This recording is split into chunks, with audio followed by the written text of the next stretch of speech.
Welcome back to another episode of Convos Create Change. This broadcast is sponsored by The Grind Magazine. Today I have a special panel because my other hosts are in Miami thotting and bopping for the Super Bowl. So I brought some special guests in so we can get the show rolling and keep everything going. I want to introduce my panel to you guys before we get started from left to right. We're going to go with Ms. Z first. Introduce yourself. Hello, I'm Z. I'm a teacher here in Atlanta. I'm from Valdosta. So yeah. And we're going to start the conversation. And Miss Jazzy here as well. How you doing? My name is Jasmine, also known as Jazzy T the Boss. I'm a long-time waitress and bartender here in Atlanta. And the well-renowned Mr. Attorney Griggs. What's going on? I'm Attorney Gerald Griggs. I'm an attorney here in Atlanta and social justice activist. And so what we like to do on Convos Create Change is like to be up on current events. And you could not have been in the world this week without seeing the tragic passing of Mr. Kobe Bryant, his daughter Gigi, and the 7 other people that passed in a helicopter crash. It was weird for me personally because I was always a LeBron fan, and so backdrop. But being a LeBron fan.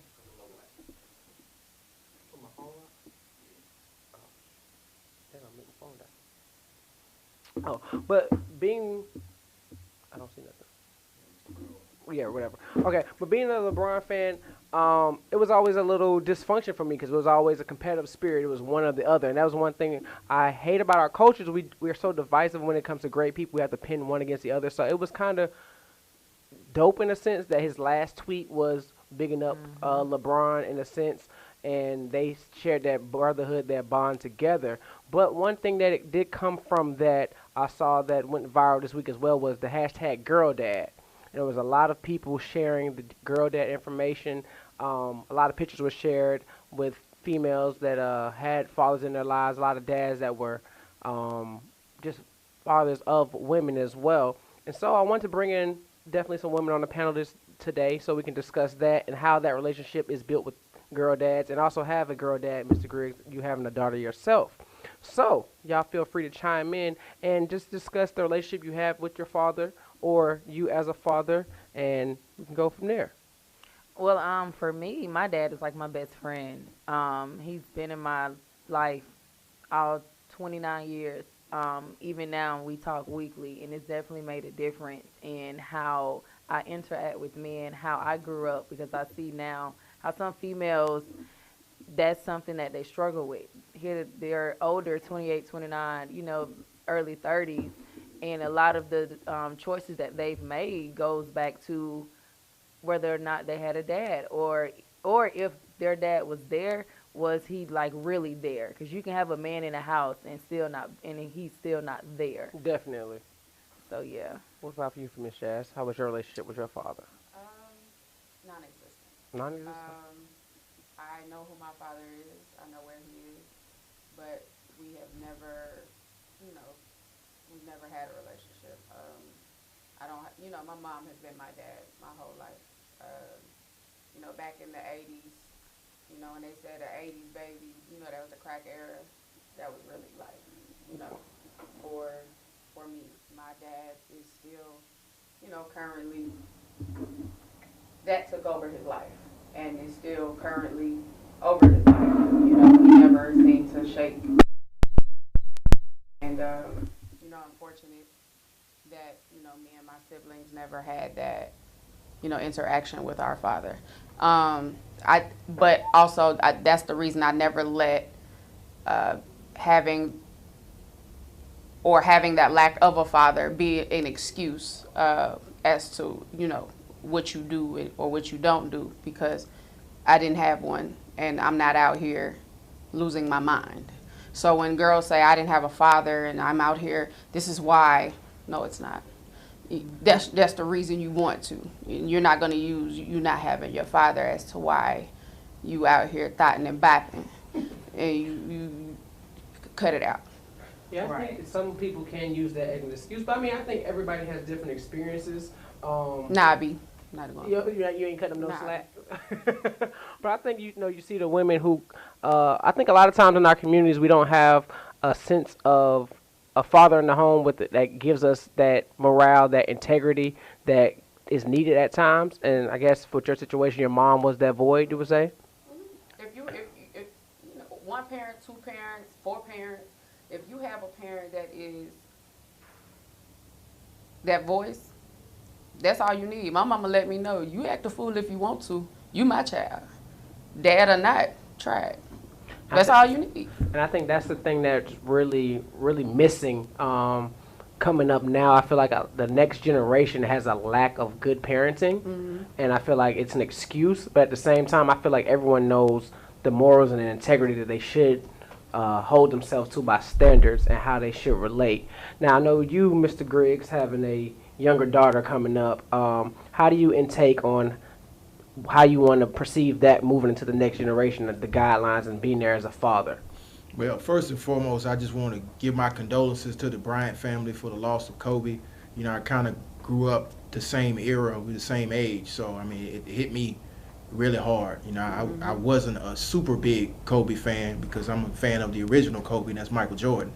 But I can feel that pain. And as far as, you know, fatherhood, you know, I had a decent role model. My dad was a great role model in certain respects. In other respects, he wasn't.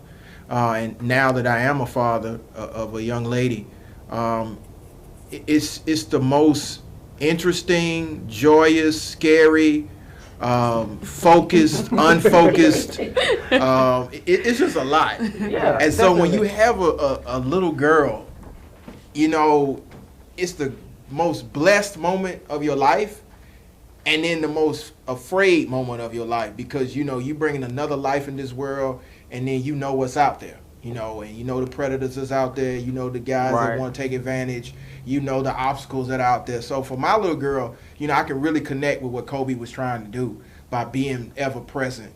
Especially the last 3 years of his life, just being there for them playing basketball, being there for them in school, picking them up, taking them to school, all those things. So, I mean, as a girl dad, I think it's one of the most special things you can do, because as a man, you're not really socialized in how to raise a woman. So Definitely. you're learning on the job. Right, So like I right. remember the first few times I had my daughter, and you know my wife would leave, and I got to change Pampers, and I got to do hair, and I'm like, I don't know. Terrified. Experience, I'm not gonna lie, I've been on the record for saying like I want a little boy so bad. like, I want a little boy. I mean, And I was the same way. I mean, in all transparency, when I went to the ultrasound, and they did an ultrasound on my ex-wife, and they showed the baby, and they were like, oh, it's a girl. And I was like, oh, could you please check again? And so, you know, after about 30 minutes, I'm really sitting there like, oh my God, I'm having a girl. It is what it is. And then when she got there, I mean, I was the first person to hold her, and I looked in her little eyes, and she looked at me, and I realized life changed. And it's been a constant change ever since then. I mean, you know, even now, her little 11-year-old self will come in. Like, I was at Yale this past weekend. She texts me, hey, Dad, what are you doing? I'm going to Yale. Oh, could you pick me up some clothes from there, too? And I'm like, it's just stuff like that. It's, you know, and she'll text or she'll FaceTime, hey, Dad, did you remember to get something to eat? Are you taking care of yourself? And I'm like, a boy would never ask any of this I stuff. definitely Yeah, never asked so my dad none of that. It's And definitely, that's my dog. it's definitely an interesting, great dynamic of a man's relationship with his daughter. I mean, it's priceless. I think it actually brings a sense of softness to a guy's life, because I feel like me and my brother, we grew up, and then my dad had 2 younger daughters afterwards. But I think he didn't realize how tough he was on us until he had those daughters. Yeah. And then he always apologized for shit. I'm like, bro, I'm straight, bro. Like, I'm good. Like, he's like, I just was so tough on y'all, and you know, just want you to be a man's man. You know what I'm saying? And I think a lot of times we don't give men that sense of comfort or the ability to be emotional, you know what I mean, growing up, because it's such a hard world we live in. But I had an interesting conversation with some older women earlier this week, and I was hearing from them that women sometimes have that same struggle of being able to express themselves and show emotion and things like that. And that was kind of confusing to me. It is like, kind of confusing. because I mean, this lady said she never even had the sense of being sad until she was 40 years old. Like, she never identified that she went through a sad spell in her life until she was at least 40 years old. And I was like, dang, you know, as a man, I know you get punched in the chest and things like that sometimes, for, you know, you can't be soft. Yeah, you gotta suck that up. All the air out your chest, but yeah. But I was just having a conversation with them, and I was like, and that's why I wanted to bring some women on to discuss how are women perceived as far as being able to express their emotions. I think as a woman, from an early age, coming from a woman, we're taught to be independent versus a boy. He wants nurture and love. And so for a little girl is you got to be able to do this, you got to be able to do that, you got to be able to do all of this, cook, clean, everything. And so it's never a moment to where I can really show my feelings or do anything or say anything. It's because compared to my brother or compared to my cousins, mom wants to love on them because I just want to protect my son or different things like that. And so for a female, it's more so I have to teach my daughter how to be independent so she doesn't have to rely on anyone at a very early age. And so that comes with, okay, never let anyone cross me or do anything. So at an early age, we're taught, you're looking at boys and girls, and even in my classroom, I look at how my girls are very independent. They are versus my boys, they're not, and it's kind of scary. I would think that we would actually need more. I think that's kind of backwards in a sense. You know what I mean? Where, I mean, as far as like cooking and things like that, domestic side, like women are definitely more domestic. But I think at this 2020 where we are, I think we should have more of a demographic of, I mean, equality a little bit more in raising our kids. But I think there's so much diversity that they're experiencing with social media and just being a part of this demographic that's really, you just never know what you're getting yourself into at this point, especially with you in the school system. What grade do you teach? 5th grade. 5th grade, and that's like a transition period because I think that middle school is like where my 8th grade, as you become that preteen and you start to smell yourself a little bit and get a little bit more intrigued by all the facets that are within the world. But I wanted to just touch on that to see, Jazz, how do you feel about how you were able to express yourself or how you were taught to express yourself as a woman? Pretty much piggybacking off of what she said, well, it really depends on how you grow up as well and where you grow up. How I grew up, you really didn't have the time to be weak.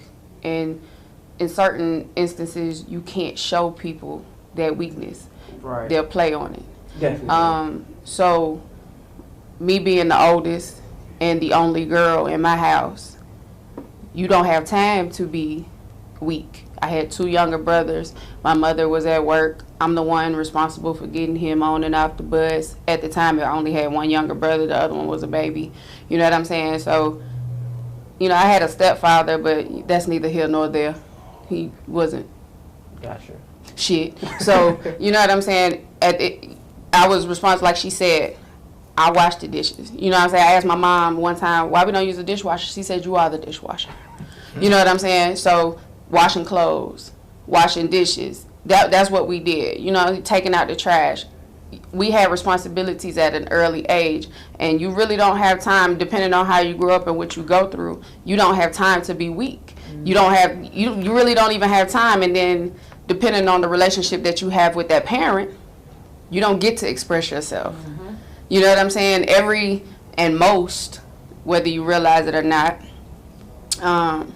mother-daughter relationships in the black community are not great. Very combative, I see that. Very especially the oldest child with the mother-daughter relationship. They're not always great. Matter of fact, most of them are very bad. I know a lot of people, they talk about the Black China and her mom thing. That's more prevalent than you think. It's realistic. It might not be that serious all the time, right, but the back and forth that they do, that's real life. It's like a power struggle. Exactly. So tell me, how do you don't, how much did you really get to see them talk to each other and express how she was feeling? It didn't happen. So you don't get to express yourself. You don't get to tell, well, I don't like it, and when you do, shut the hell up crying. I don't want to hear that shit. Take your ass in your room. Say something again, I'm gonna beat your ass. That's just the black household. That's used to, especially growing up. Say something else, I'm gonna beat your ass. That's how it went. And now I appreciate the way that I grew up. I have discipline because of it. And I will say, going back to the father thing, you do two things with the way you grow up. You go that way, or you do the opposite. And the way that I grew up, I vowed to never raise my children the way that I grew up, which is why I don't have any. Gotcha. I am nobody's baby mama. You know what I'm saying? I told my mama that at 16. I'm not doing that shit. I think that's really prevalent. I think within the black households, we don't communicate well at all, especially with expressing our feelings and being able to respect the child's opinion on how they feel. Like I saw that, did y'all see the video that went viral of the young girl? It was really funny. She was talking to the mom about the girl stole her perfect attendance pen, and she was like so cute, and her mom was just, and she was so into it, like she really took my pen, and the mom was like, it's just a pen. You know what I mean? Like, but you can tell that she felt in her heart that something wasn't right about that situation, and it was so dismissed for her to have that opinion of how she felt. And it's just like you don't get to express yourself to have an opinion on what you feel or stay in a child's place a lot of the time. Because as children, you were told that children are to be seen, not heard. Right. And that's key, you know what I mean? Because a lot of times we don't get those outlets, and when you don't have the outlets, you seek them from other places, and you start trying to find them within friends or older men, or somebody of a sense of comfort that don't want to give you an ear just to feel like you can be heard. And I think the conversations that I always want to create are those that we need to have within our community, the ones where we can create a change, where you can say, that actually resonates to how I interact with my kids, and that's not a healthy relationship. Right. I think there's so much trauma that we just sweep under the rug. You know what I mean? We just allow it to happen, and we don't really get to address it and really get to a point where we understand how it affects us. Because I'm pretty sure those relationships affect you in the relationship that you have with men now as an adult. Do you feel that like it has any significant play on how you interact with a man at all? I see your bullshit coming. That is true. Let's see if coming from a mile away. Yeah. Like, do not play me. Yeah. Like, I was raised, even though my dad didn't physically live in the house, I still, we talked and everything. So from my dad, seeing my granddad, seeing my stepdad, like I saw all what my grandma went through, what my mama went through, what my sisters went through. It was just like, you can smell bullshit coming from a mile away from a man. And it's one of those things, just be real about it. And a lot of times a man cannot accept that from a woman, like, damn, she really caught me. But it's like, just be honest about it and just be real about it. And a lot of times some men don't know how to handle that coming from a woman. Yeah. So, but I think that's a tricky line, which is going to get into a little bit, because when you say be honest about it, right? Like, there can be situations where I feel like as a man, if you're completely honest about how you feel or how you approach certain women, it's not going to work in your favor. Like, for instance, let's give an example. Say you meet a woman and you have no intention of being with her long term, but you're sexually attracted to her. And women be like, well, just tell me that's what you want. If you tell a woman you're just trying to smash, 9 times out of 10, you're not getting there. So therefore, that honesty is a barrier. Go ahead, you can interject. Go ahead, jump in. Let's talk about it. Let me tell you something.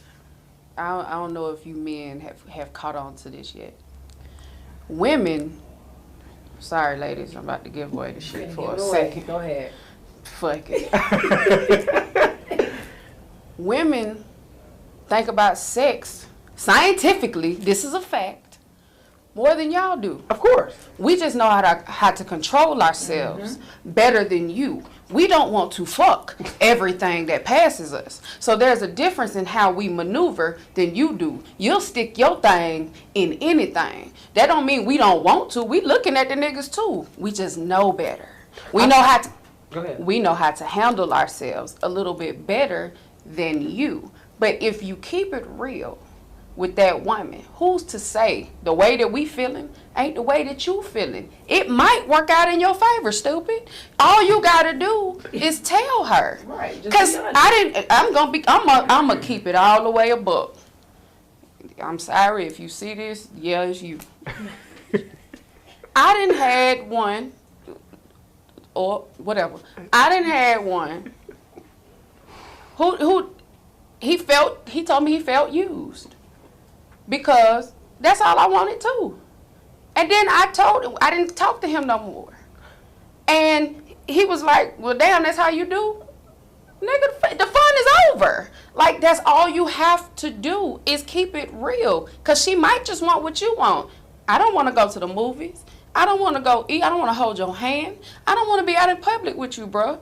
Do what you came to do and go home.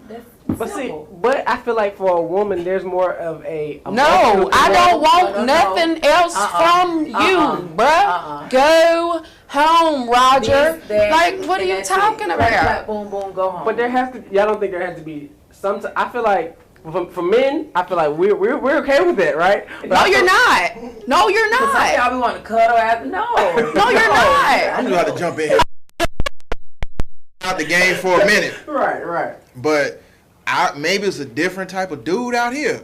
But the dudes I know who, when they were not married, like, that would have been completely okay with them, and they would have been okay with that. And I done had a whole man in the NFL cut me off because I wouldn't move with him because I told him all I wanted to do was fuck.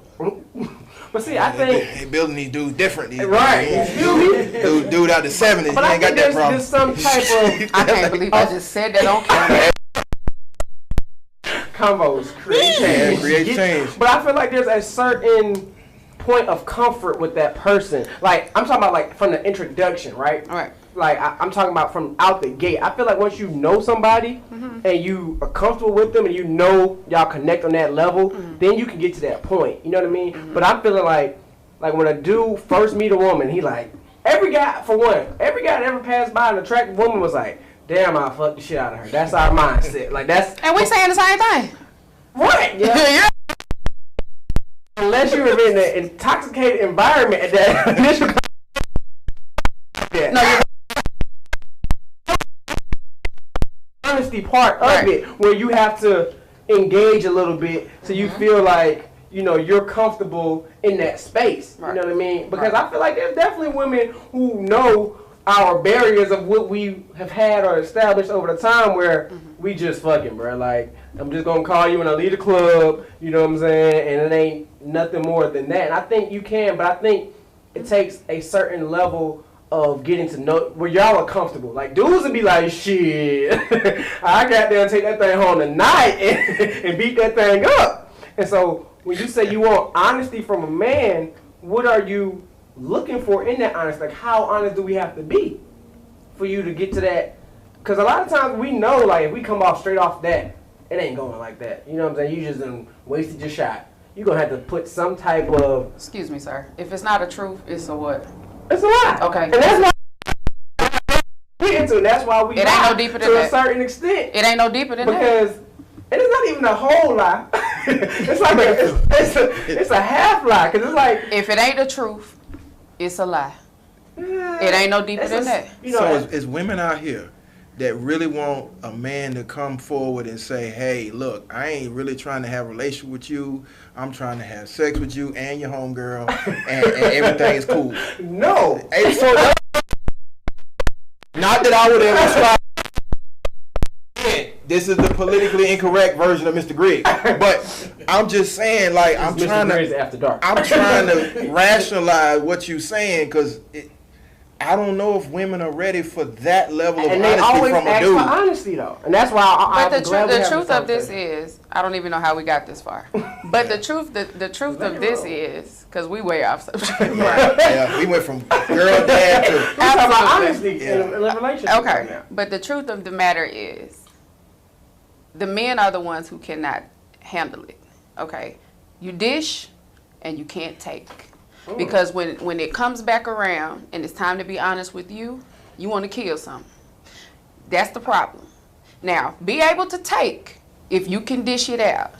Now, when a woman wants to be honest with a man, he wants to fight.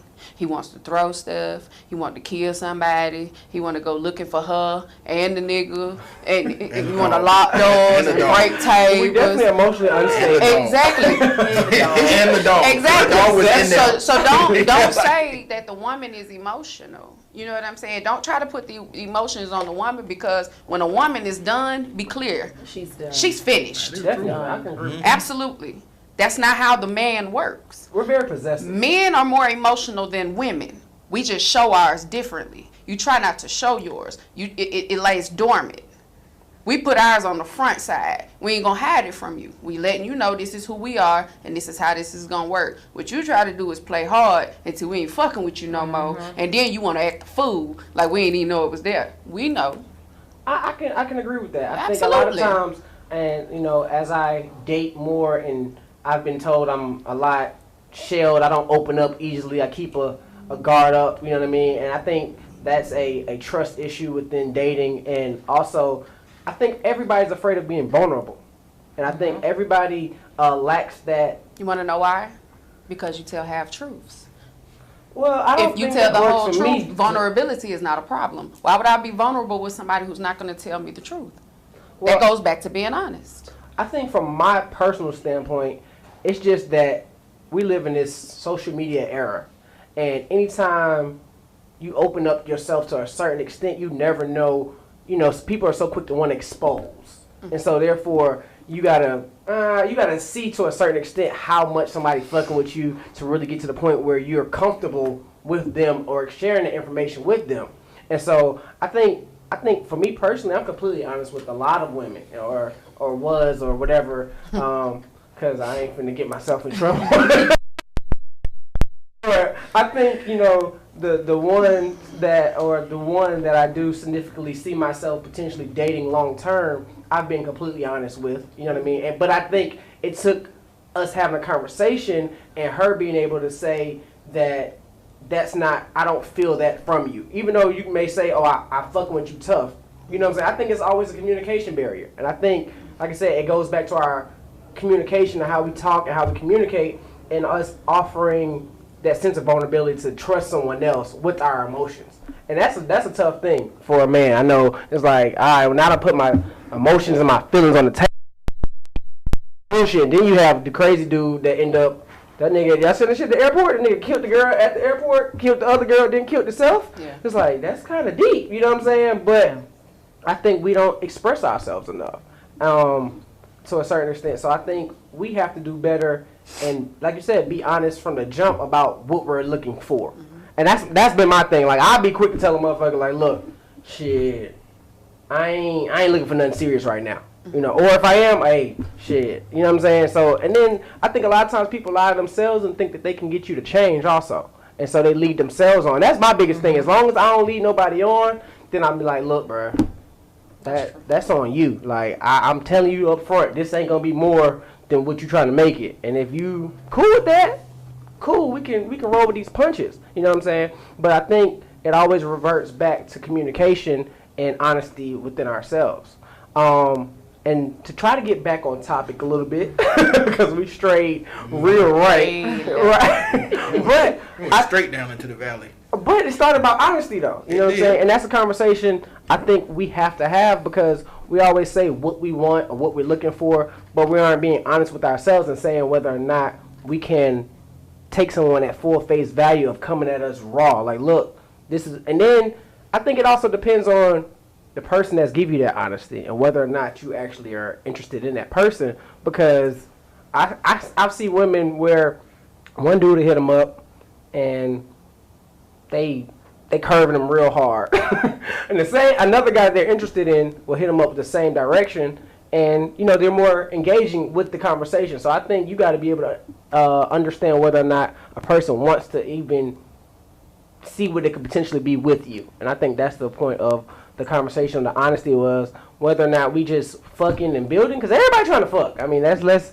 You trying to get to that point eventually. You trying to get there, but it's like, are we just doing that, or are we doing that? Are we building into a point of it can potentially be something more?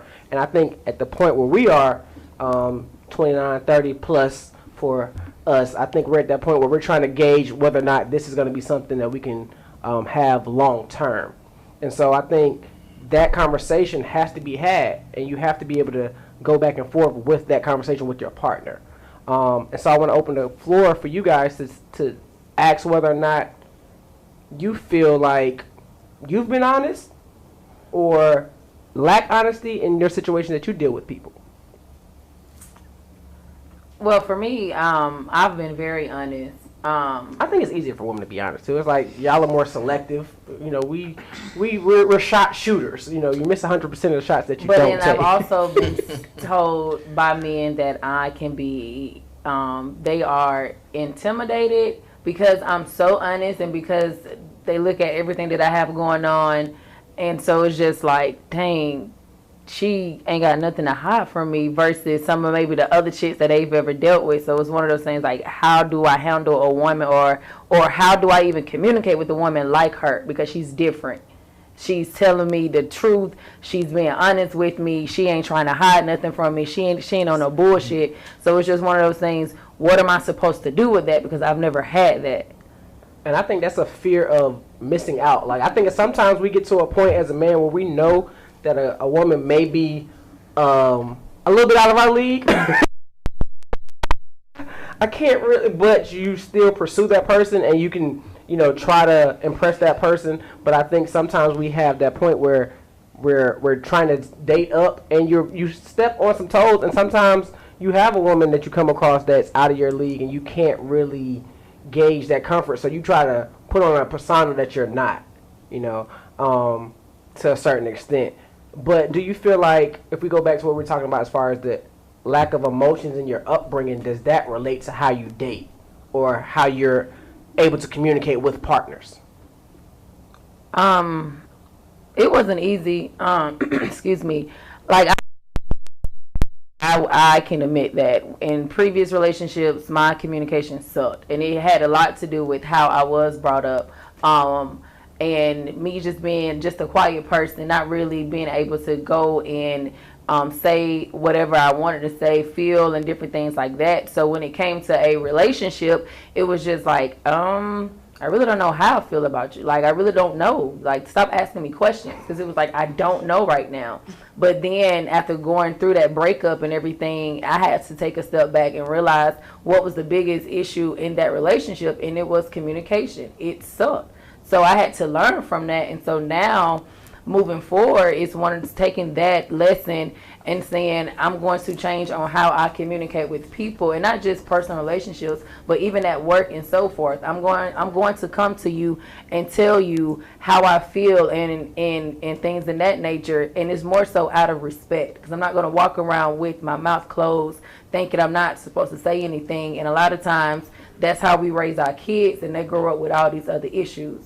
I think that's very important. I think a lot of times we're afraid of how other people feel, so we don't express how we feel. And I think, like, one thing I was telling Jay earlier, I was like, I don't give a damn about people's emotions or how they feel about what I think. Like, that's a personal problem. If you don't like how I feel, that's on you. But I'm going to tell you, and you can take it or leave it. But you know how I felt. I didn't sugarcoat shit with nobody. And so if I put it out there and it hurts your feelings, it's not intentional, but you got to respect it. And if you can't move forward with it, you know, I'm brutally honest. It may hurt your feelings, but you can take it on the chin. I think a lot of times when I've had those situations with women who I was brutally honest about, I remember one time, y'all, I got cursed out because y'all know I'm kind of like, I'm super pro-black, I'm super involved in the community, and I had this situation where a girl would want to be involved with me, and I was like, that's not what I'm on right now. Like, I'm not trying to be with you like that. It could be this or it could be that.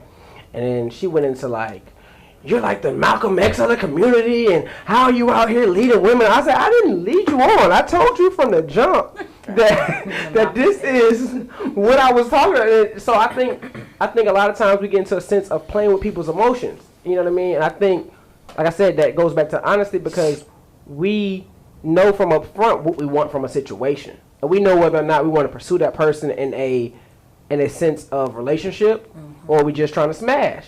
And I think there's two different guidelines that men know, like, all right, this girl, she's smashable, and this girl, she's wifeable.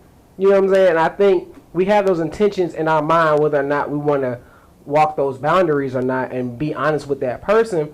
But I think we kind of play on the emotions to try to get some ass because we know if you tell somebody up front that that's what your intentions are, then 9 times out of 10 it's not going to work in that favor up front. Now if you build a little bit and you know what I'm saying, and then you can have that conversation at a later date, or you build a friendship.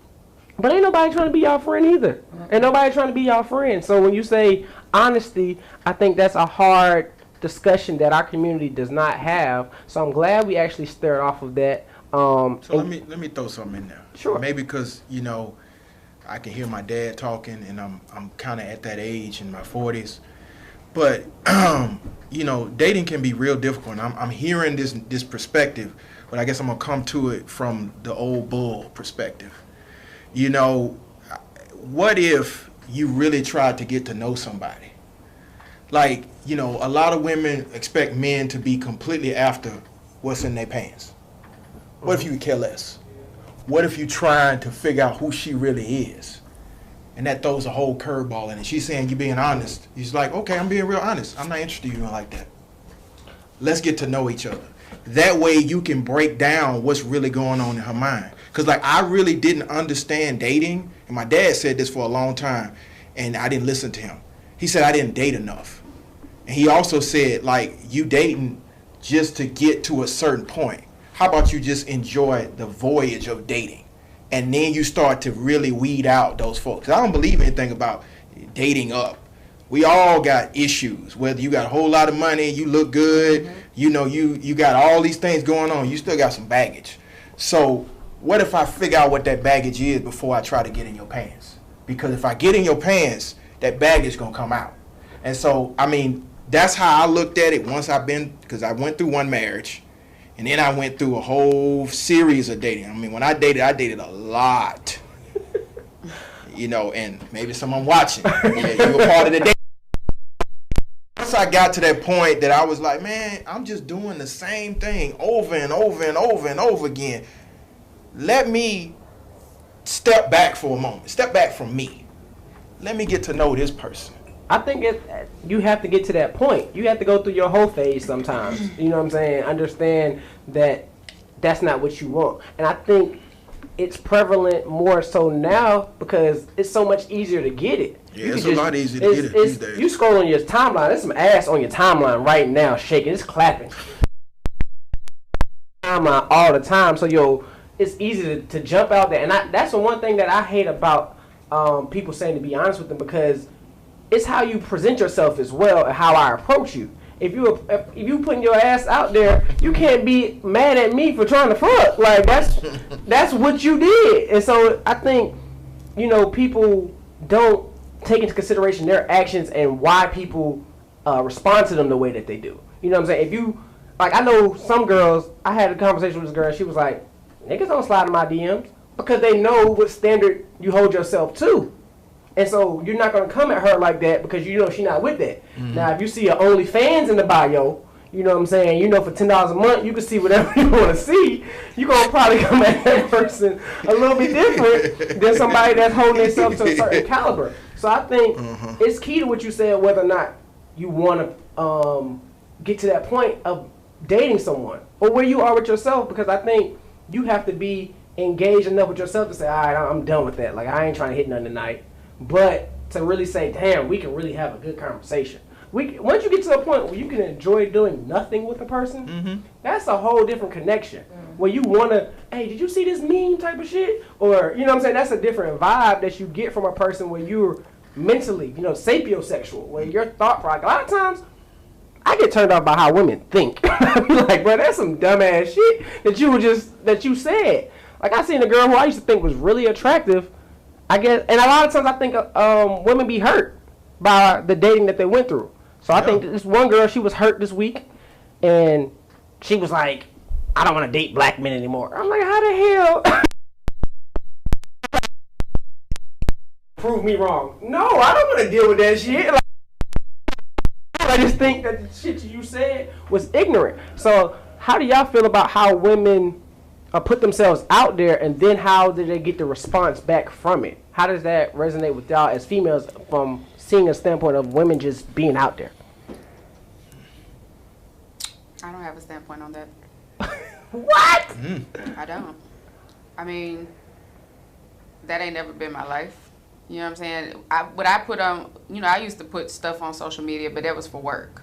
So when you see me in my leotards and my fishnets, I'm trying to get you to come to the club and pay me. I had to do it. It's part of my job. Don't ever think that you're going to get something because I'm on the gram like that. So I can't appreciate that. You know what I'm saying? If it's my job, I don't have a choice. That's what I had to do. And some of it I can't get with because I'm from the age of before social media. I'm from the age of where you had to text, you had to push the letter 3 times. You know what I'm saying, to get it out. Dude, you had to have the pager. We had the no kill with Snake on it. You know what I'm saying? That was how this worked. Yeah. The phone lit up, the whole phone. You know what I'm saying? So before there was a Instagram and all this foolishness, I'm from the era where stripper was a secret. You didn't want nobody to know you was a stripper. Now they don't have to come see you in the club. Your ass is on social media. Why would I come pay you at your job when you taking your clothes off on Instagram?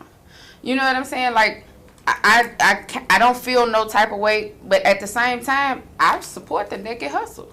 So I don't really feel no type of way, baby. Get your money. I support it however you do it. It ain't for me. I'm not gonna do it, but I don't speak against it either. If that's what she feels she gotta do, that's her life. That's not my life. But I ain't gonna bash you.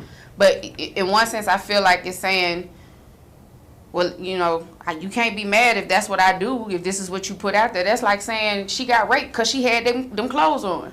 No, sir. That's not how this works. It's not her fault that happened to her because she had those clothes on. Just like it's not her fault, you know what I'm saying, you came at her because she's shaking her ass on the ground.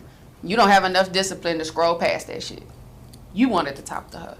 That ass hypnotized you. You stopped. Definitely. Okay, so you just like every other nigga on the ground. Right, but I think if that's the energy you putting out, you can't be upset with the response that comes from it. No, she definitely can't be upset. The attention that you get from it. She can't be upset, but you can't say anything you can't bash her either. No, you're indulging in it. But see, Definitely. that's what's happening though. Men are bashing the women that they're indulging. You can't do that. And that's another thing. I think a lot of times when we think about like what's open on social media, a lot of people say that the women are doing that because that's what the men like. And some are. But I think more so, women control that aspect of it.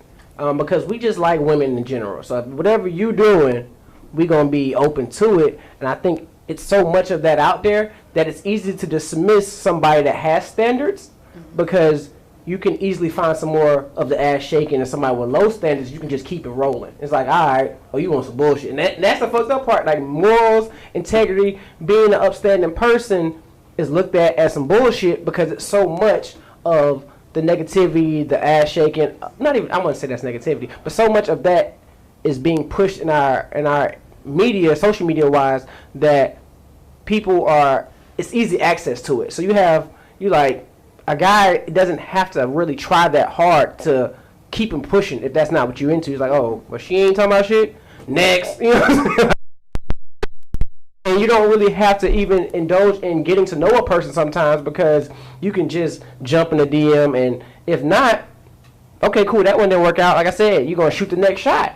And so I think, and maybe that's a question I want to ask y'all, is how do y'all feel, like who controls that narrative? But before we move on, let me say this. That goes back, circling all the way back to the original topic, to the way you were raised. That goes all the way back to your upbringing. That goes back to your self-esteem and what was put into you as a child. You know what I'm saying? You let society shape you and mold you and tell you what you needed and what you had to have or who you need to be to fit in. Definitely. You know, my mom always told me, because I developed faster than the girls around me. You know, my cycle started at 10. I was in the 5th grade. So, you know, my bottom half superseded the rest of the girls. And so my mom told me, you know, early on what it was going to be and how I was going to be shaped, because she was shaped the same way. And at first it wasn't popular. You know, she told me she wasn't popular. She's from Cleveland, so it was, you know, different from the South, from the Midwest. You know, up there they didn't really, why women wasn't popular, but this the South. So, you know, it's accepted a bit more. But even when I was younger, it wasn't accepted, and I got a lot of backlash for being thicker as a child. But now, you look around, the same thing that y'all was getting on me for, you purchasing. Definitely. You know what I'm saying? But my mama told me a long time ago, you have to be confident in what you have. I think that's a key thing. I don't think we instill that enough in people. Like, even I saw some girls having a conversation, and the girl was like, "Oh, your ass is nice," and she was like, "Well, I can always have more." It's like people aren't confident in where they are. You know, and at a point, I wasn't either. I used to wear sweatpants and white beaters to school, trying to hide my ass. My counselor, my assistant principal in high school it got to a point where I stopped wearing dresses to school because she tried to put me in ISS every time I wore a dress. It's certain instances, it's certain things that happen that try to push you out to the side. But my mom was the one that had to tell me, listen, ain't nothing you can do about it, child. This just is what it is. So you gonna let people tell you, you know, what it's gonna be for you, or you gonna be comfortable enough in your skin? Because let me tell you something, it ain't going nowhere. So you might as well get used to it right now. And as you get older, it's gonna get bigger. I think that's key, because you get so many people who are getting to the point where they want to have certain surgeries to fit a certain stigma. And I think so many people lack self-esteem and confidence, and they put everything into what everybody else thinks. They don't think highly of themselves. And I think that's the biggest thing, is that knowledge of self, that self-esteem, that confidence within yourself as a man or a woman. Because I think every time I hear a woman says that she doing some shit that we don't agree with, it's like, well, that's because the men like it. And I'm like, why does that matter? Like, what I like shouldn't affect how you carry yourself. If I'm not into what you're into, that's okay. You know what I mean? And I think people aren't confident in the sense of being different. Everybody fits a certain mold now. Everybody wants to be inclusive. Everybody wants to be a part of what's popping, or a part of the in crowd. And it's like, you don't have a sense of individuality to be strong enough to stand on your own and be like, nah, I'm not with that shit. But if you think about it, it's always been that way. Men do it for the women. Women do it for the men. You're always trying to get noticed. Otherwise, nobody would do anything. Men buy the cars and put on the nice clothes and put on the smell good for the women, I hope. Definitely. You know what I'm saying? So you're trying to get by the women. Right. You're trying to get attention of the women. And the women are seeing who the men are paying attention to. So they want the attention that the men are giving it to. When you going in the strip club and you paying the thick ass women with the perfect titties and the flat ass stomach with the long weave, they want to look like the girl you paying thousands of dollars to.